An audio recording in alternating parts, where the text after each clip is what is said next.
estamos reunidos no nome do Senhor Jesus.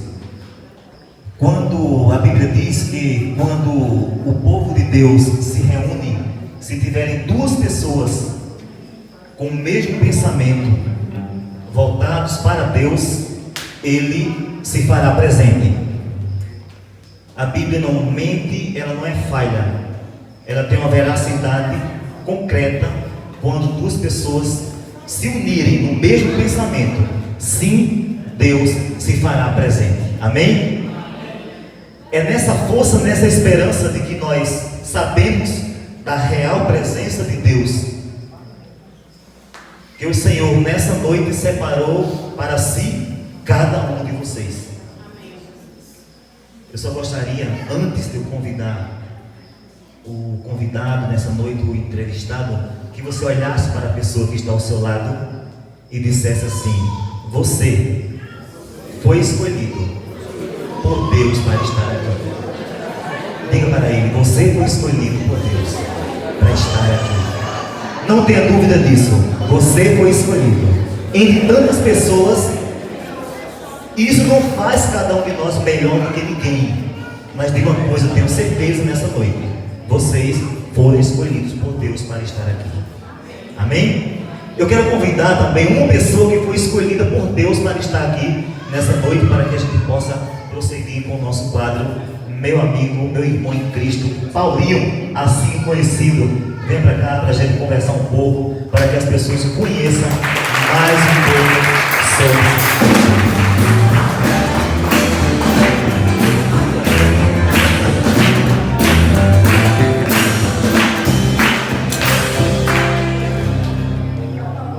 Ganhou vinheta agora, foi? Agora a coisa está melhorando. Temos direito agora até a uma vinheta. Repete, Edson. Eu gostei dessa vinheta. É legal. Cadê o menino do... Toca aí, irmão, para ver a vinheta novamente.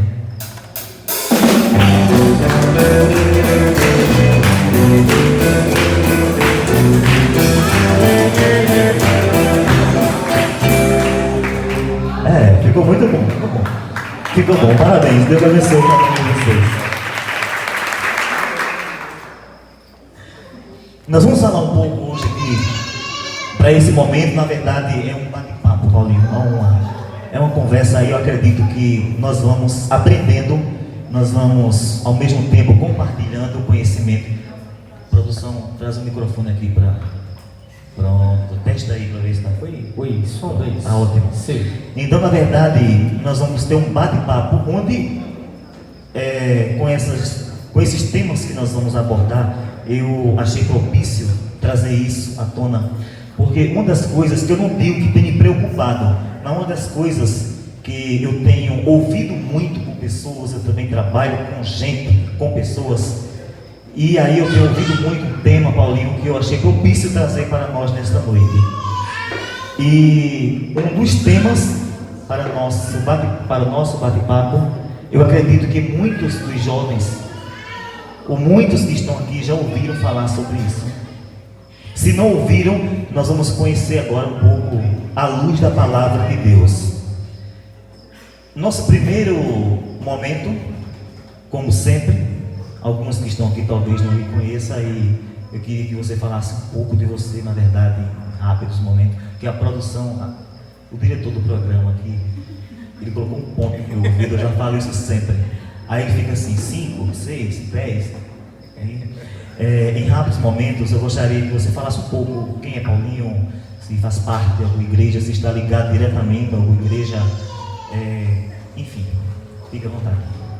Em primeiro lugar, é um prazer estar aqui mais uma vez. Eu já conheço a ideia do Fornalha bem quando estava dentro do forno mesmo, né? Meu amigo Túlio, ele me convidou para que a gente apreciasse essa visão que Deus trouxe ao coração dele, e aos poucos ela foi crescendo e a gente está vendo esses frutos aqui, né? Meu nome é Paulo, mas sou bem conhecido por Paulinho também, né? Eu moro em Gravatá, Sou casado, tenho uma filha, minha esposa e minha filha estão ali atrás, passeando, que ela aprendeu a andar agora, ela está segurando a menina. Minha mãe também veio para assistir esse momento. Eu sou evangélico desde 2011. Desde 2011. Atualmente eu faço parte da igreja Atos, lá em Gravatá, que eu sou de Gravatá. Existe uma unidade da Atos aqui em Xangrande, né? Aqui naquela rua da Assembleia de Deus. Eu faço parte da igreja de lá, faço parte também do corpo diaconal, e conheço de verdade Jesus mesmo durante esse período, né? E Deus, mesmo antes de eu ser convertido, eu sou filho a minha família paterna, ela é toda evangélica, exceto meu pai. Mas eu creio que quando Deus levanta você para você ter um relacionamento com Ele, é diferente. Às vezes a gente até questiona, né? Eu consigo enxergar Deus, por que fulano não consegue enxergar como eu enxergo? Porque as pessoas não têm a mesma visão, o mesmo respeito, a mesma paciência, o mesmo amor por Deus como tem por outras coisas. E a gente vai entendendo que Deus, com o passar do tempo, o que Deus quer para cada um de nós, né? Hoje eu tenho 30 anos, não sou tão jovem mais, né? Mas me considero. Estou no meio de grandes jovens aqui. E a ideia é seguir até o fim das nossas vidas a caminhada com Cristo, né? Muito bem, graças a Deus. Esse é o nosso propósito. Então nós conhecemos um pouco da história de Paulo, nós conhecidos por Paulinho, como ele mesmo disse, e que Deus realmente vai conservando nessa fidelidade até o fim. Mas o nosso primeiro tema que eu trouxe para nós falarmos foi, como eu havia falado logo no início, algo que eu tenho ouvido muito nos últimos dias. Muitas pessoas, principalmente jovens, eles têm me procurado. Luiz, eu sempre tenho um amigo ou uma amiga que está se automutilando. Nosso primeiro tema é esse: automutilação. Talvez alguém aqui já ouviu falar sobre automutilação? 1, 2, 3, 4, 5, 6, vai surgindo. Então, e na verdade, em uma pesquisa rápida, eu vi que a automutilação, ela é um comportamento que leva um indivíduo, que leva um ser humano, que leva uma pessoa, principalmente os jovens, a se cortar, a se ferir fisicamente, a se mutilar, a mutilar o próprio corpo com tesouras, com cigarro, enfim, é uma série de coisas que tem levado principalmente os jovens a chegar a esse momento. Como referência, a Bíblia diz no Salmo 139, no versículo 14, diz assim: Senhor, eu te louvo porque tu me fizeste.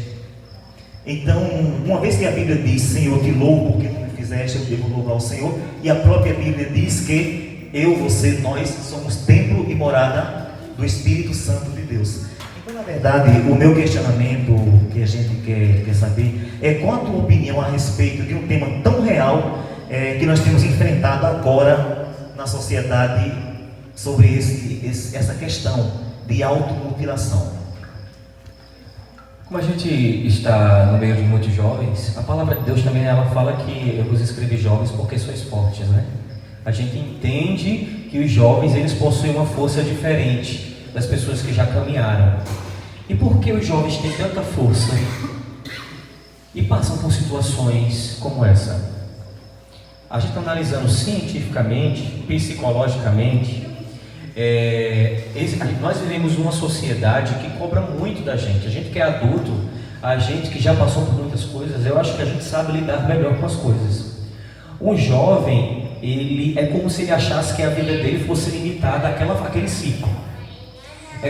Eu estou dando minha visão do processo. É como se achasse que eu preciso estar conforme os outros estão. Eu vou dar um exemplo. Eu já ensinei numa escola, ensino fundamental, turmas de 5ª e 8ª série, que uma das alunas, ela tinha uma paixão platônica por um rapaz. E ela, para chamar a atenção desse rapaz lá, ela era a 7ª série na época que eu ensinei, ela cortou os pulsos. E chegou no outro dia e disse que tinha cortado os pulsos por conta dele. É um processo para atrair a atenção da pessoa que não queria. Veja que essa pessoa estava vivendo um sentimento, uma paixão, não sabe lidar com aquele sentimento, não sabe entender que precisa esperar para que as coisas aconteçam, mas queria saciar algo que ela não estava vivendo. E aquela pessoa achava que o Deus dela era aquele rapaz. Pode ser que tenha alguma menina aqui que às vezes idolatre uma paixão, um romance, e por ter essa idolatria, porque eu acho que o mal desse século é a idolatria, e a gente não sabe identificar. A gente pensa que a idolatria está só no meio católico, quando se referencia a imagem e santos. Não, mas nós, como cristãos, protestantes, evangélicos, nós também colocamos coisas no lugar de Deus, e quando a gente coloca coisa no lugar de Deus, acontece isso. Então, eu estou dando o exemplo dessa moça, porque ela se automutilou. Ela poderia até ter morrido, porque foi nos pulsos. Os cortes foram superficiais, não foram profundos. Eu lembro até hoje que ficou a marca, né? Ela tem até essa marca, até hoje. Então, isso é uma realidade que os jovens têm enfrentado, às vezes. Por quê? Porque deseja algo e não tem, porque os pais não têm condições de dar, ou porque algum amigo ou amiga disse que a pessoa não estava dentro do padrão de beleza que hoje tem que estar. Porque a gente tem a sociedade, ela tem uma série de cobranças, né? E os jovens, eles precisam aprender a lidar com isso. E aí, só te atrapalhando um pouco, não perdendo o raciocínio, mas aí exatamente é onde entra esse nosso questionamento. Uma vez que a automutilação, como você bem colocou, a questão da jovem que cortou os pulsos, tal, e ficou a marca, e hoje muitas pessoas realmente, principalmente nós focamos no jovem, porque eu acredito que é onde está havendo o maior índice de jovens se automutilando.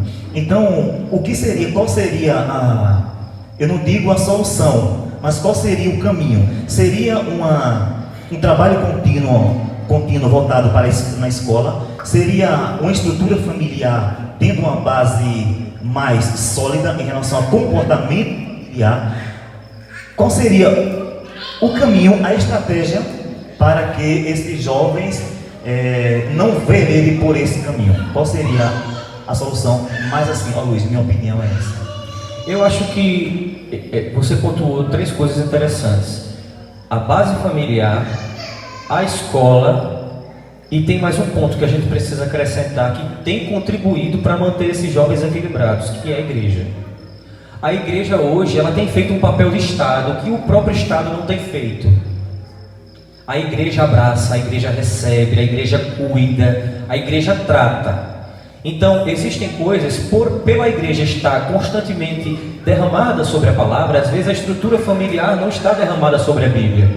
Então, você já vem de uma família com vícios, um pai que não sabe conversar, dialogar com os filhos, uma mãe também omissa, sabe, com essas questões. Aí vai para a escola, encontra outros conflitos, amigos e amigas que passam por situações até piores, ou não sabem, ou você não tem condições de desabafar com aquilo. Aí é onde entra o papel da igreja. A igreja, eu imagino, eu vejo que a igreja hoje ela tem feito esse papel de resgate. Agora o jovem, ele precisa querer, como vocês estão aqui. Tem muitos outros jovens que não estão experimentando o que vocês estão focando em quê? Em vícios, estão dando valor aos seus hormônios, estão dando valor à carne mesmo, à sensualidade, à luxúria, aquilo que o inimigo quer fazer, porque ele quer roubar a nossa juventude, para que a gente não conheça Deus de agora. Então, eu acho que a igreja, ela tem suprido aquilo que está faltando em outros lugares. O Estado, por exemplo, que eu falo, o governo, de um modo geral, eu creio que o governo ele não tem uma preocupação com o futuro da gente. A preocupação que o governo tem hoje é: você vai estudar e você vai procurar emprego, mas ele desenvolve só ações de prevenção para doenças, mas não tem nenhum tipo de incentivo na educação para que os jovens eles tenham uma base melhor na escola. Aí então tá, a família quebrada, aí vai para a escola quebrada, aí amigos quebrados, o que é que tem? Aí vem a igreja e faz o papel que era dos três. Eu vejo que a igreja hoje ela tem sido muito importante. Sem dúvida, a igreja ela tem feito realmente esse papel. E um outro ponto que eu só quero abrir esse parênteses e ver é que se alguém que está aqui, se tem algum jovem, tem alguém que tem um amigo, tem uma amiga, que às vezes o jovem não conta para o pai, não conta para a mãe, já por conta disso, dessa desestrutura familiar. Então, se tiver alguém que conheça, ou às vezes o seu amigo chega para você e fala que fez, que se automutilou, que se queimou, que se cortou, você está tendo uma oportunidade, na verdade, de ajudar aquela pessoa. Então, eu acredito que cada pessoa, cada jovem que tem um conhecimento desse, que alguém está passando por isso, é a hora de você fazer esse papel.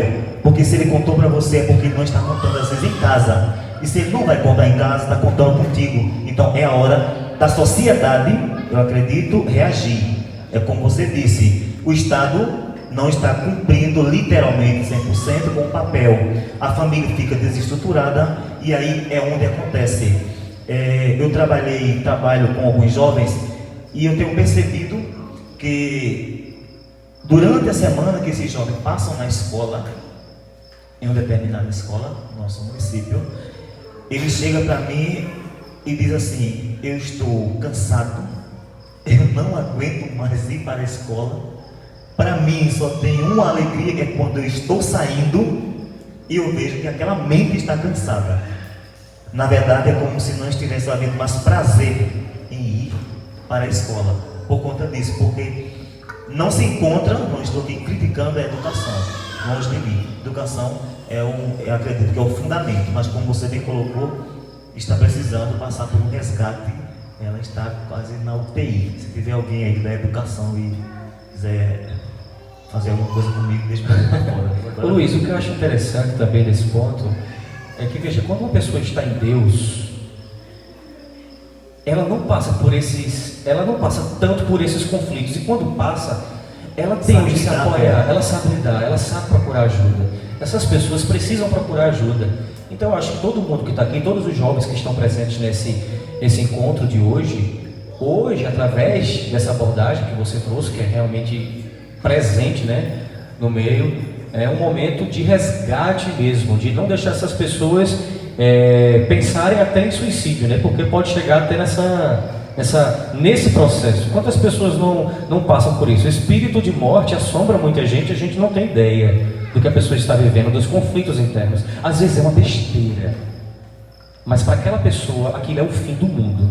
Sem dúvida. E aí, trabalhando, nós temos aquela questão. A Bíblia diz que um abismo chama outro abismo. Uma bênção vai chamar outra bênção, mas um abismo vai chamar outro abismo. E aí, quando a sociedade, quando a juventude, ou não, até mesmo não sendo jovem, ela pode desencadear um ritmo em algo que eu ia falar, que você tocou, de suicídio. Porque tem crescido entre 15 a 33 anos, o número está uma disparidade em relação ao suicídio. Então, até em nossa própria cidade, nós conhecemos alguns casos, e Gravatá, que é a cidade bem vizinha, e Pombos, eu acredito aqui que alguém deve conhecer alguém, fulano era assim, se suicidou, e de repente, e na verdade, é exatamente isso, ele é um desencadear de coisas. Ele não pensa assim na hora, agora ele vai se suicidar e saiu. Não, há todo um processo, há todo um momento em que ele vai marcando, que ele vai maquinando, até chegar a executar aquela ação, infelizmente, tirar a própria vida. Então eu acredito que, como você bem colocou, cada um de nós temos um papel aqui de conscientizar o outro. Eu tenho o meu papel de conscientizar, você tem seu papel de conscientizar. Recordo com quem foi?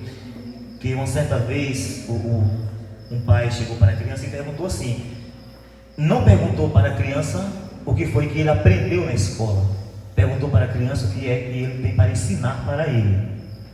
porque eu acredito que não há, as famílias estão cada vez mais se fechando, não falam mais de drogas, não falam mais de comportamento anticristão, salve-se algumas famílias. Então eu acredito que desencadeia um índice de depressão, um índice depressivo, que pode chegar a um suicídio e ser mais uma vítima desse sistema cruel, e realmente cada um tem esse papel de mudança. É importante também a igreja em si levar essa mensagem às escolas. Eu acho que também essas ações externas, porque muitas pessoas, muitos alunos não conhecem, não fazem parte desse movimento, e pode despertar, porque faz tempo que eu saí da área da educação, eu não sei se dentro dos colégios hoje eles têm tratado disso. Eu acho que não explora, né? Há um índice muito baixo ainda. Um índice muito pequeno. A produção está me avisando aqui num ponto, que é porque ele é invisível, ninguém vê não. Esse o ponto que tem aqui. Perguntas, temos pergunta. Diretor, cadê quem vai fazer a pergunta? Vamos lá. Boa noite, meu nome é Carla. A minha pergunta é a seguinte: a automutilação é pecado? Só isso. Eu considero pecado em virtude da palavra de Deus que foi lido aqui. Nosso corpo é templo e morada do Espírito Santo de Deus. Então, Deus nos criou para louvar, para a honra e sua glória. Então nós precisamos cuidar daquilo que Ele colocou em nossas mãos. A automutilação, eu imagino que é uma falta de fé em Deus. Eu acho que é falta da presença de Deus na vida da pessoa. A partir do momento que a gente não tem Deus, naturalmente a gente peca. Porque quando Deus está conosco, quando Deus faz parte da nossa vida, orações, leitura da palavra, comunhão, nossos pensamentos, os pensamentos maus, eles vão embora. Porque só tem coisa boa dentro de nós. Então, eu vislumbro isso como pecado, sim. Mais uma pergunta. Olha aí as perguntas surgindo. Na verdade, não é nem bem uma pergunta, mas um comentário, que é o seguinte: há pouco tempo aí todo mundo estava vendo uma brincadeira que estava nas escolas aí chamada Baleia Azul, né? Parece que é algo tão distante, mas muitas das vezes nós conhecemos algumas pessoas que fazem essa brincadeira, e é nosso dever como cristão alertar os pais, até o pastor ou o padre, para que a gente consiga orientar essas pessoas da maneira adequada, para que elas deixem de fazer essas brincadeiras. Porque isso não é brincadeira. Nenhuma brincadeira que agrida o nosso corpo é de Deus. Muito bem. Muito bem colocado. Exatamente. Túlio colocou esse parênteses aí no momento certo. E só complementando um pouco, claro que tudo aquilo que aflige nosso corpo, a partir do momento que nós, como ele colocou, começa a se maltratar a si mesmo, pode ter certeza que já é uma resposta do teu psicológico, tá? É uma resposta daquilo que está acontecendo. Segundo a Bíblia, diz que a boca vai falar daquilo que o coração está cheio. Então, se eu vou me automutilar, se eu vou fazer alguma coisa que vai maltratar o meu corpo, com certeza eu estou precisando, como o Paulo colocou, de ajuda. E procurar ajuda não é pecado. Procurar ajuda é uma virtude. A gente tem vergonha, né? Tem vergonha, tem medo de se expor, né? Quer mostrar que é um jovem corajoso, que é maduro.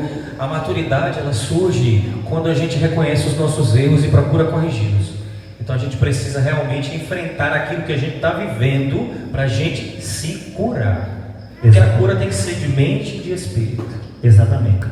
E aí, temos alguma pergunta mais, diretor? Temos alguma pergunta? Alguém quer fazer algum questionamento a respeito do tema em questão? Não? Vamos lá. Eu tenho uma pergunta minha mesmo. Certo, é sua mesmo, não é mesmo? Minha mesmo, isso não é uma pergunta minha mesmo.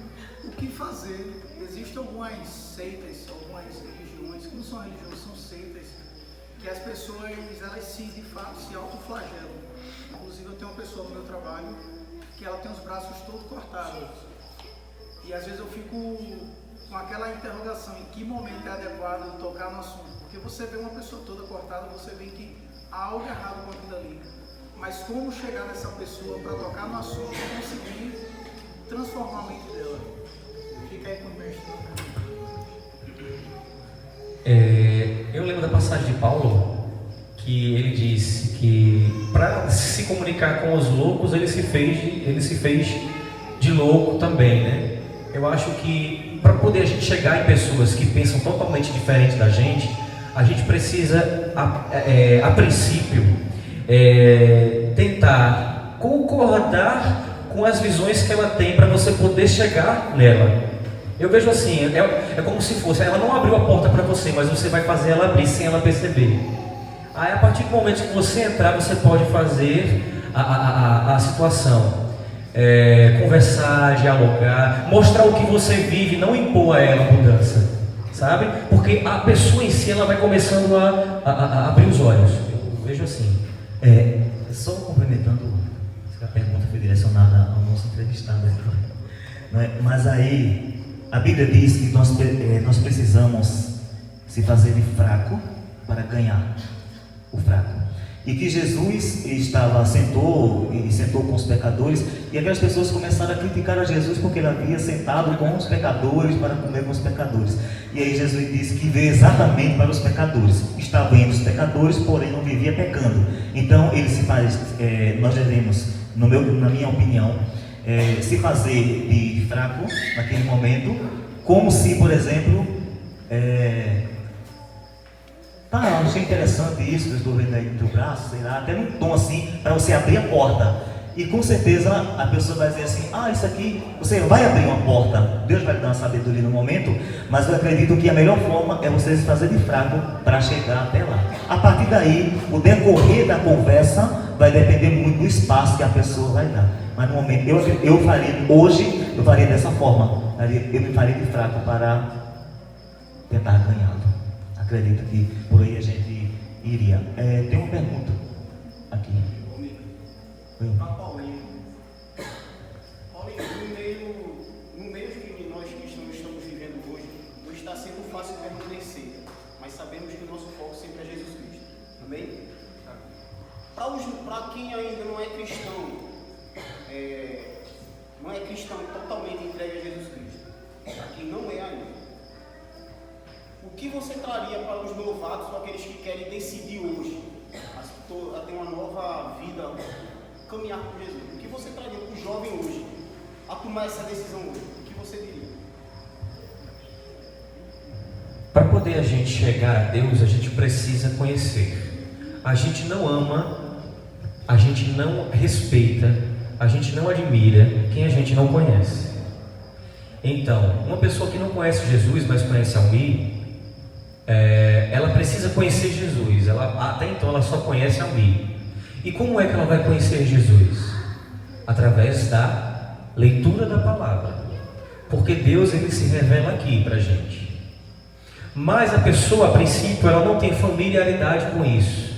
Ela pode começar, a partir desse momento, a ser meio que pastoreada por você, cuidada, como você está, mensagens bíblicas, sabe? Você precisa falar de Deus constantemente para essa pessoa, biblicamente, fazer nascer dentro dela um sentimento. A gente não faz a obra completa porque quem finaliza é o Espírito Santo. A gente planta a semente e o Espírito Santo vai fazer aquela pessoa chegar a Deus. Mas a melhor forma de chegar a Deus é através do conhecimento da palavra, através da apresentação da vida de Cristo, do sacrifício de Cristo, mostrando que Cristo, ele realmente veio por aquela pessoa, que aquela pessoa hoje vive pela graça de Deus, vive pela misericórdia de Deus. Ela precisa conhecer Deus todos os dias, porque o inimigo, ele faz a gente conhecê-lo todos os dias. O inimigo conhece as nossas fraquezas e não desiste da gente. Então a gente, enquanto a pessoa não estiver consolidada, não estiver firmada, precisamos acompanhá-la. É o papel de cada um de nós, aquilo que a gente falava logo no início. Cada um de nós temos um papel importante, tanto na sociedade como para aquelas pessoas que estão em nossa volta. Ou seja, nós somos responsáveis literalmente por aquilo que nós cativamos. Vamos lá, partir então para um outro tema. que não sai dessa... Tem mais uma pergunta. Eita, tá bom, vamos lá. Pergunta. Quando um grande líder religioso ou um pastor cai nesse tipo de tentação, tipo na depressão, o que vocês têm a dizer sobre isso? Ele falou sobre um líder religioso, um pastor, né, quando ele cai em pecado. Primeiro que a palavra de Deus, ela trata de submissão, ela trata de autoridade. Independente da queda, nós precisamos respeitar, honrar e orar. Naturalmente, a queda de um líder desanima um povo. Naturalmente. Eu estou lembrando agora de Moisés, quando ele se ausentou um pouco do povo para orar, para conversar com Deus, passou um tempo distante, o povo começou a cair no pecado, cair na idolatria, né? E ele não tinha sofrido uma queda por tentação ou por pecado, ele só se afastou. Mesmo assim o povo caiu. Quando o líder peca diante do povo, existem muitas pessoas que dizem: eu posso ter uma vida como ele teve. Eu posso dar um testemunho meu a respeito de uma conduta errada que eu tive durante o meu relacionamento. Eu e minha esposa hoje estamos casados, graças a Deus, temos a nossa filha, mas nós não cumprimos um parâmetro bíblico, que seria a preservação dos nossos corpos. Vou ser bem franco com vocês.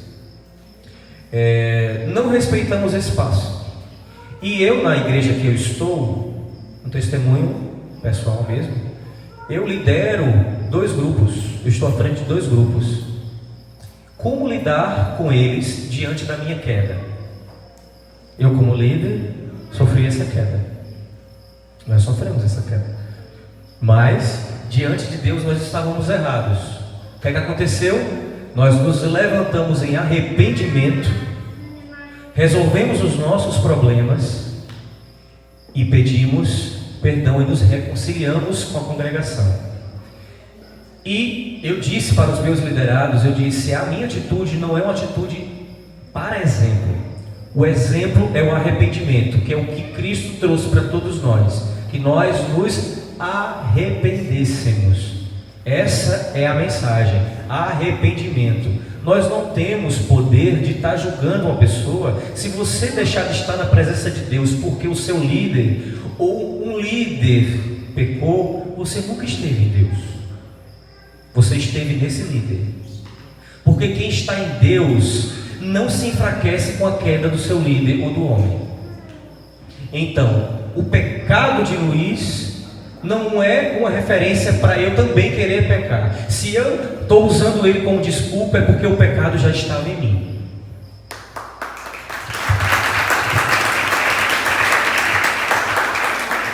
Nós costumamos falar que se você, claro que todo líder ele tem seu lado em que as ovelhas, os jovens seguem naturalmente, mas se eu sigo apenas o líder, eu vou até onde o líder vai. Eu tenho que seguir realmente a Cristo. É isso? A Bíblia diz que uns caem e ficam caídos, outros caem, se levantam e se põem de pé. É isso? Mas agora eu vou perguntar novamente. Tem alguma pergunta? Mais alguma pergunta sobre esse tema que nós estávamos falando? Vamos passar para um outro tema. Existe, Paulo, uma lei que é a 13185/2015, que ela fala exatamente dessa elaboração para tentar trabalhar esse outro tema, que é sobre o bullying. É algo que já foi até criado leis para a sociedade, para tentar controlar isso, para tentar... Porque nós sabemos que o bullying ele é algo social que afeta o comportamento, que vai diretamente para atingir as pessoas e vai exatamente na cor do teu cabelo, no teu corpo, porque tu é isso, porque tu é magro, porque tu é gordo. Enfim, existe uma série de comportamentos, não listados aqui porque são inúmeros, mas que leva alguém a falar, como se diz, chacota, bullying com outras pessoas. Já foi até criada essa lei para combater. A minha pergunta para você é o seguinte: qual é a tua opinião? Você acha que as pessoas elas devem se acostumar com esse tipo de comportamento? Que a sociedade deve se acostumar com esse tipo de comportamento? Ou o poder, governo, ministérios, educação, direitos humanos devem trabalhar mais no sentido de conscientização das pessoas em relação ao tema em questão? Esse tema bullying é muito polêmico, né? Principalmente nas escolas. Antigamente, na minha época, se chamava abusar, botar apelido, né? Fulano está abusando fulano, cicrano, né? Hoje o nome é bullying, né? Mudou o nome e a característica continua. E a característica continua a mesma. Mas o que eu acho que o bullying ele é traumático. Quem recebe se traumatiza. E se não for cuidado, isso vai feri-lo ou feri-la até o fim das suas vidas. Isso pode causar sérios danos psicológicos nas pessoas, principalmente em jovens, né? Se você chega numa escola, tá todo mundo é brasileiro, chega um japonês, ele já vai começar a ser olhado diferente, porque ele tem os olhinhos puxados, né? Mesma coisa, se é gordinho, se é magrinho, se é baixinho demais. Aí eu levo para a palavra de Deus e vamos ver o que Deus pensa disso. Quando foi levantar Davi para as missões, Davi era o menor dos irmãos. Davi era um irmão que era uma pessoa que ele não tinha características de guerreiro. Não tinha estatura, não tinha porte para isso, né? Então o homem rotulava e classificava pela sua condição física, imagem. Mas a gente viu que Deus disse que eu vejo o coração, eu sei o que eu posso fazer através da vida daquela pessoa. O estereótipo é avaliado por nós, né? A gente que tem essa falha da natureza humana, o pecado está em nós, precisamos extirpar isso quando a mente quiser fazer isso, porque você não sabe o mal que você faz para alguém quando você diz para ela algo que fere ela na sua personalidade. Ela acaba gerando, na verdade, um complexo de inferioridade. Até biblicamente, como você colocou lá em Levítico 25, versículo 17, diz assim: não defraude, ou seja, não maltrate seu próximo. Vem Jesus com uma proposta nova, não abolindo essa, e diz: amai, ao contrário, amai. E muitas vezes, realmente, essa questão, como você colocou, às vezes nós não sabemos o efeito da palavra, daquilo que nós falamos. Quando nós falamos que alguém é assim, ou alguém é dessa outra forma, ou que alguém é assado, nós não sabemos às vezes o que aquela pessoa está passando, e aí a gente começa, em vez de levar cura, estamos levando mais uma carga, mais uma sobrecarga para cima daquela pessoa. Você tinha citado o Estado. Qual o papel do Estado com relação ao bullying? Como o Estado poderia resolver? O Estado, eu particularmente defendo que o Estado ele não seja tão grande como ele é hoje. Eu defendo que o Estado ele seja um pouco menor, porque ele deseja interferir em coisas que ele não consegue dominar. Essa questão do bullying, por exemplo, existe um tema muito polêmico nessa política que está sendo tratado, que é o chamado kit gay. Vocês já ouviram falar nesse tema, não já ouviram?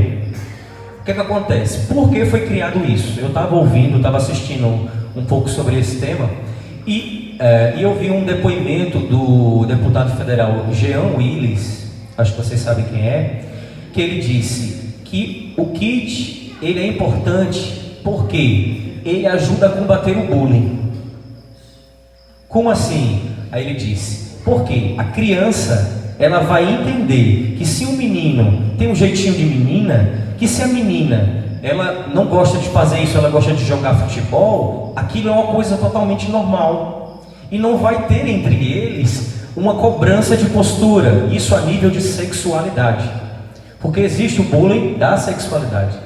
Então, veja, o Estado poderia ter um poder de interferir na situação, mas ele tenta interferir num procedimento que é da família, não é do Estado. Então o Estado ele precisa entender que o papel dele não é o papel da família. Então o papel da educação infantil é da casa. Os valores estão Os sendo valores. invertidos. A igreja prega os valores, a família prega os valores, o Estado não está sabendo pregar os valores. Ele está querendo fazer o seguinte, ele está querendo fazer que de pequeno você acate e leve aquilo como comum. Naturalmente a família vai ficando em um segundo plano e a desestrutura familiar vai realmente. Aí, qual seria a visão do Estado para isso? Desenvolver ações, que o Ministério da Educação conversasse com a direção para que as escolas ela conscientizasse o pessoal que isso faz mal, levasse psicólogos para debater, seminários, oficinas. Mas aí, Paulo, exatamente onde está a questão. Não há esse. O Estado é omisso. Ele quer fazer o quê? Ele quer interferir, não quer ajudar. É diferente. Exatamente. E aí realmente entra nesse conflito, o Estado querendo criar, na verdade, em vez de tentar prevenir ou entrar nessa ação. E nós, como igreja, estamos aqui pregando, falando de Deus, e o Estado despregando e desfalando de Deus. Então a gente está tendo que fazer o quê? Aí os jovens que a gente tem, que vêm, que se entregam ao Senhor, que louvam, que se convertem, voltando para a pergunta que o Albi fez, como manter eles em Deus, aí a gente tenta manter, mas vem o governo e desenvolve ações que tentam quebrar aquilo que a igreja está montando. E de certa forma acaba influenciando nas decisões. Nós temos alguma pergunta a respeito desse tema? Meu diretor, não sei se eu posso falar para pedir pergunta ainda. Tem algum questionamento? Tem duas? Não, tenho 2 minutos. Alguém quer fazer alguma pergunta a respeito? Então, em primeiro lugar, eu quero agradecer por sua participação. Foi bom lhe conhecer, a gente não tinha, na verdade, também a gente não tinha se conhecido, a gente acabou se conhecendo ontem via rede social, né? E aí o Túlio mandou a foto, mandou o contato dele para mim, eu digo, vou salvar aqui para eu ver ao menos a foto dele, para ver quem é, né? Mas aí eu agradeço mais uma vez a oportunidade que o Fornalha está concedendo. Agradeço também a você. Foi bom, eu acredito que de certa forma contribuiu, levou informação para as pessoas que estão aqui, e nós vamos sair daqui hoje mais consciente em relação aos temas que nós falamos. Falamos um pouco de suicídio, falamos de automutilação, falamos de bullying, falamos do papel do Estado, do papel da família. Então acredito que esses conceitos é o que nós devemos levar para dentro de nossas casas, sempre pautados pela palavra de Deus. Paulinho, de coração, obrigado, que Deus lhe abençoe, que Deus continue lhe fortalecendo e que o Missão Fornalha continue crescendo com pessoas assim como você também que faz parte. Eu agradeço a presença, eu agradeço o convite e foi muito bom estar aqui hoje. E vamos louvar. Me diz uma frase para terminar esse momento. Eu vou dizer uma frase bíblica, um versículo que eu gosto bastante. Aquele que tem os meus mandamentos e os guarda, esse é o que me ama.